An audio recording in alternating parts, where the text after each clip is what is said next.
Well, good morning, everyone. I'm John. Welcome back. You're watching the Kaiser Report, and I'm here to talk to you today about a few things that are going on. Hope you all had a great Monday, and that's behind us now. It is Taco Tuesday one more time, and we're all looking forward to a beautiful day here in East Tennessee, and I hope that you're experiencing the same. And if you're not, and if you're in one of the flooding zones that are happening in several parts of the United States today, I'm hoping you're all safe and sound, and your property is making it through. The big news is that China lunar probe has returned from the dark side of the moon, bringing back what they feel is treasures. I think that they may have found some of the Pink Floyd people there, and they brought them back, but we're not privy to know what's in their loader right now. Speaking of the dark side of the moon, we have Trump and we have Biden both preparing for the Thursday debate that everyone is talking about, and I hope that you'll probably all be watching, because they say it's going to be very well attended. And that said, that,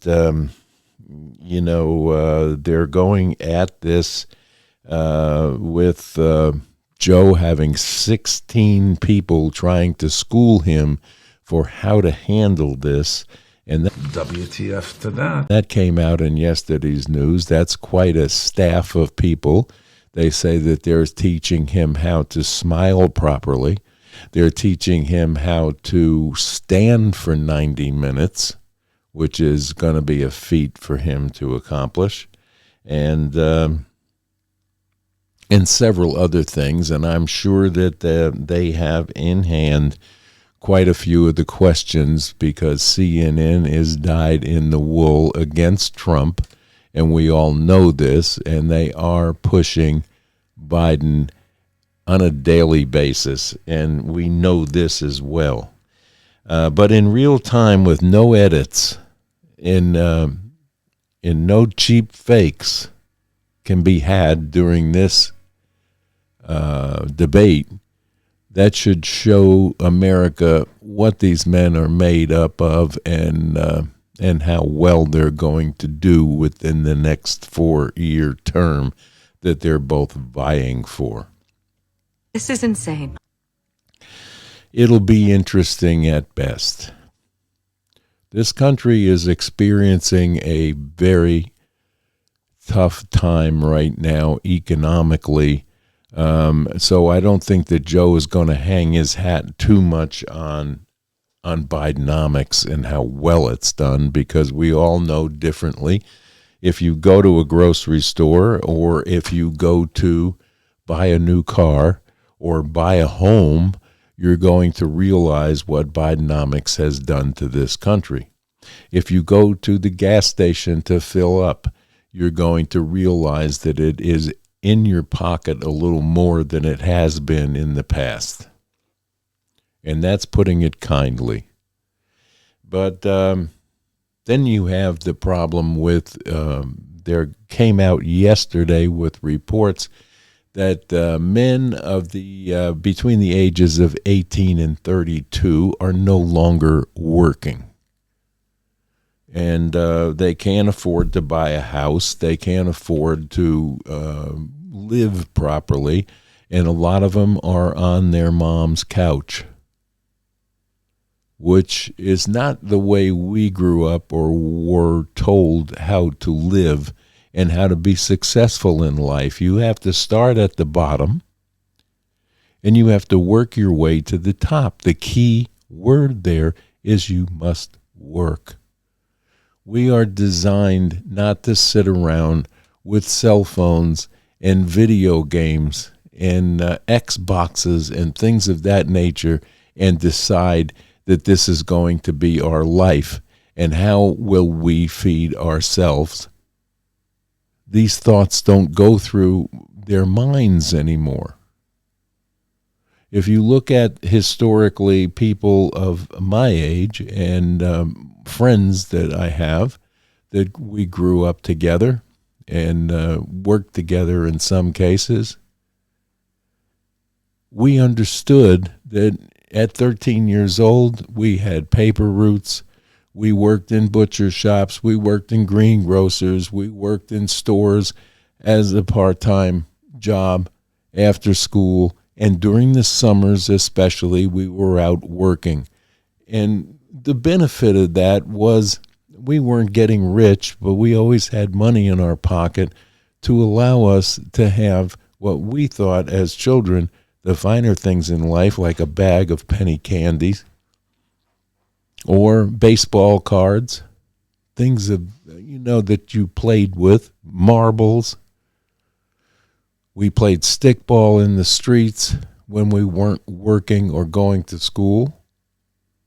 We were outdoors most of the time. There was, if you did watch TV, there were several shows that were on in the afternoons for children and in the evenings for the adults, and they were safe enough for a child to watch with their parents.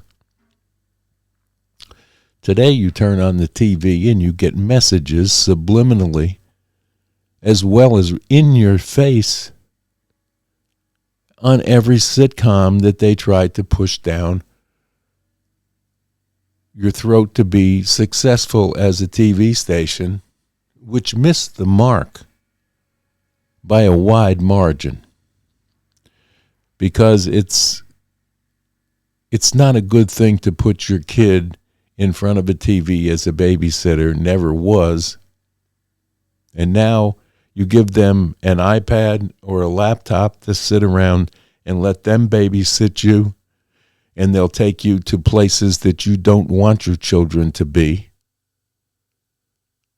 with trans people shaking bare butts in their face, teaching them bad behavior. You wouldn't hire a babysitter to come in and take your children out to these places, so why would you do this with a device? It's not a good situation to be in, letting your children have free rein to media, whether it's through social media or even the TV today. And to sit home and not work as a young man is destructive to your personality. It's destructive to your social behavior, and it can cause mental illness.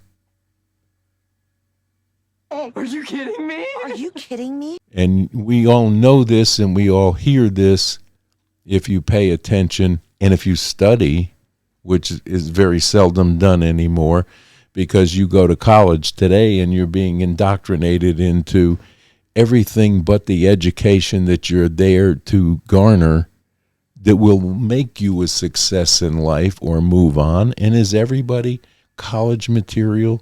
No. Why would we take the trades away from the high schools and the shops that used to be taught, so we have people that can go out and do the plumbing, do the electricity? Electricians are a shortage right now.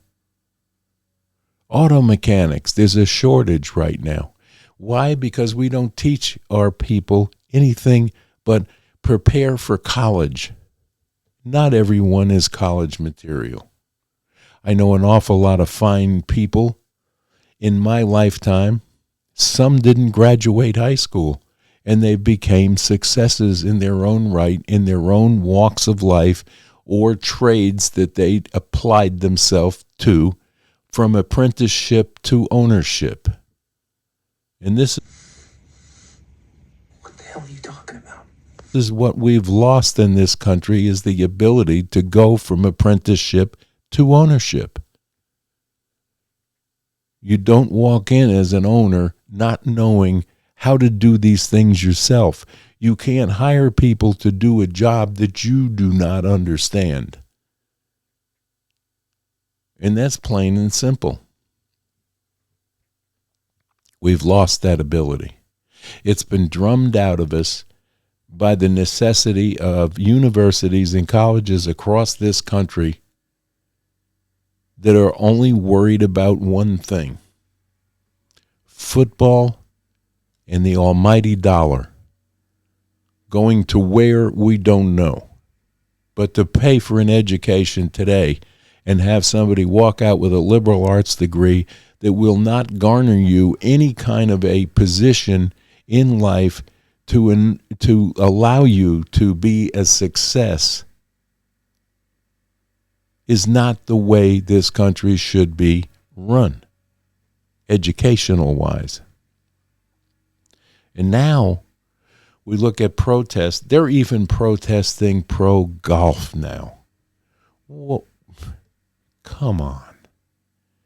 We have a climate change that is taking place, but if you look historically, I've heard people say to me just recently, oh, we've never had this 92 degrees problem before. That's a lie. That's a lie being perpetrated to you by mainstream media and all the climate change nutcases that are out there that want to change the world by protests.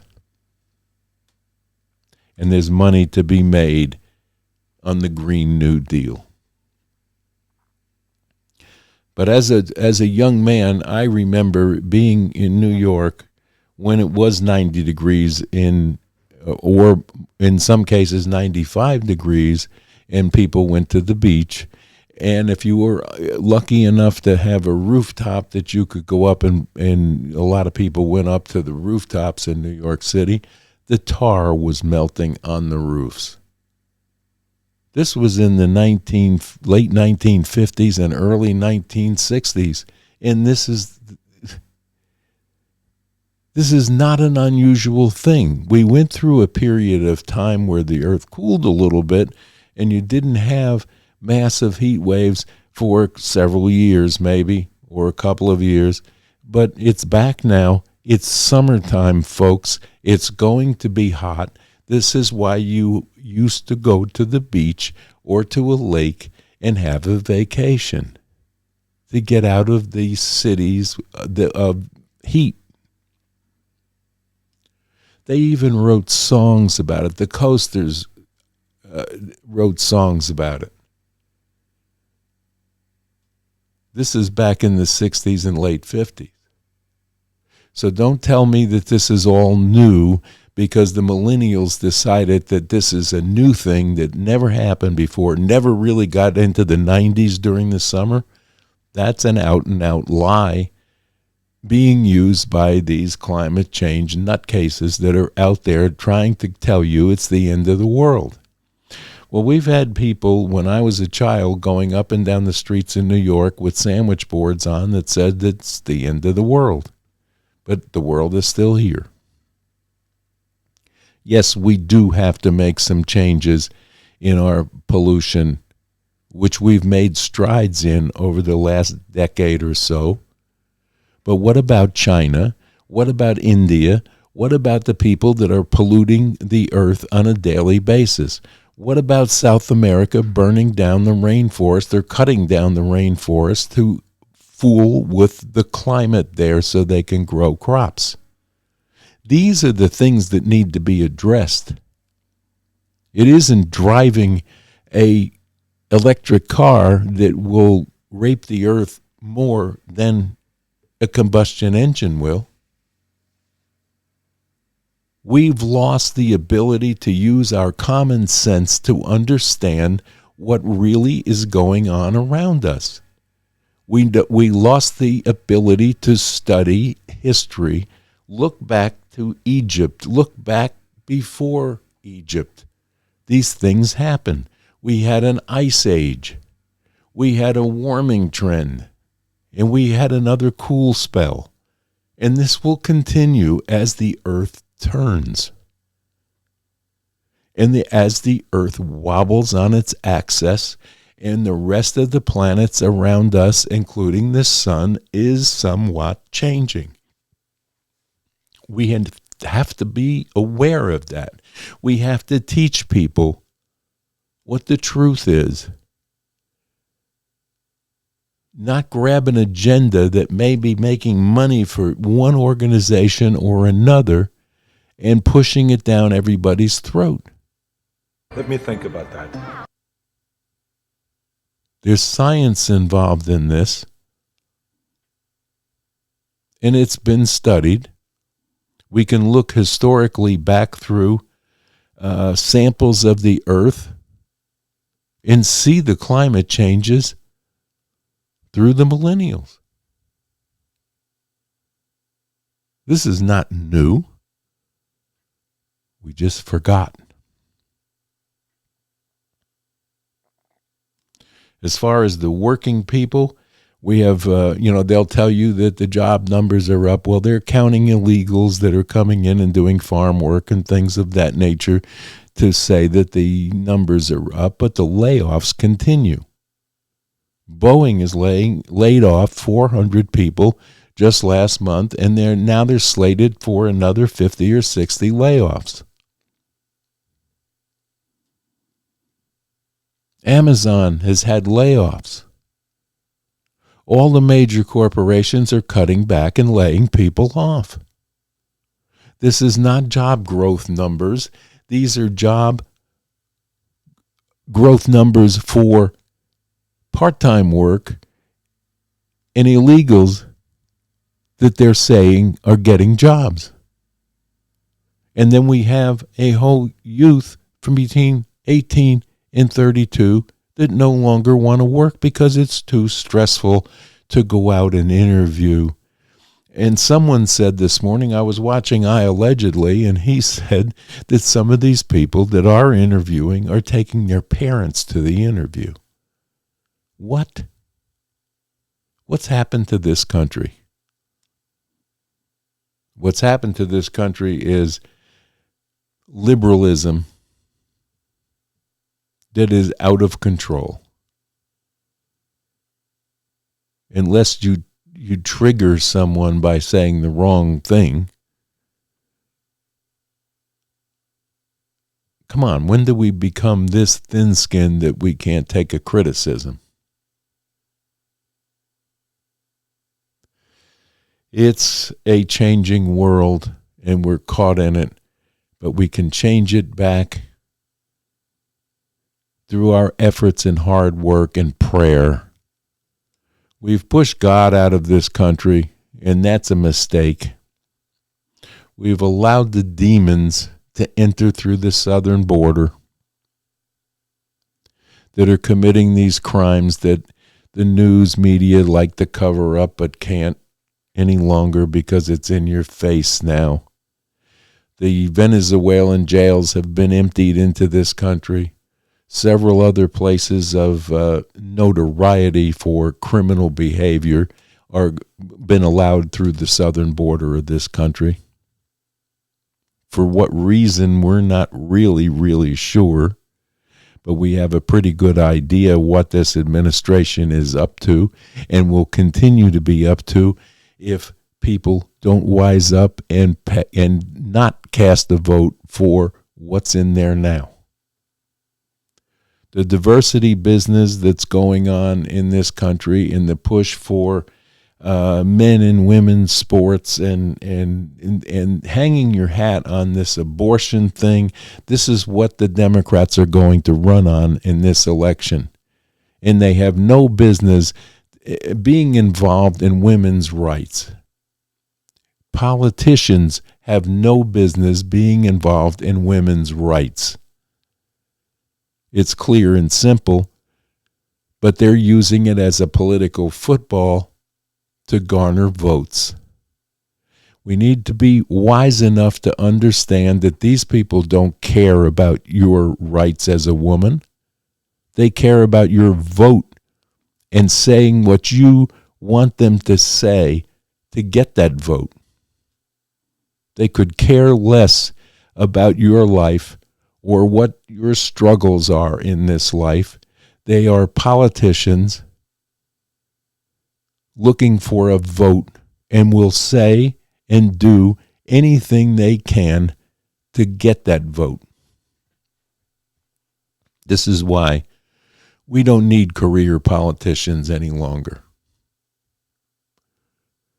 This country was designed for you to be coming out of your walk of life, go in and serve your time, help your country, and go back where you came from and let a new person bring their ideas and their expertise into these jobs.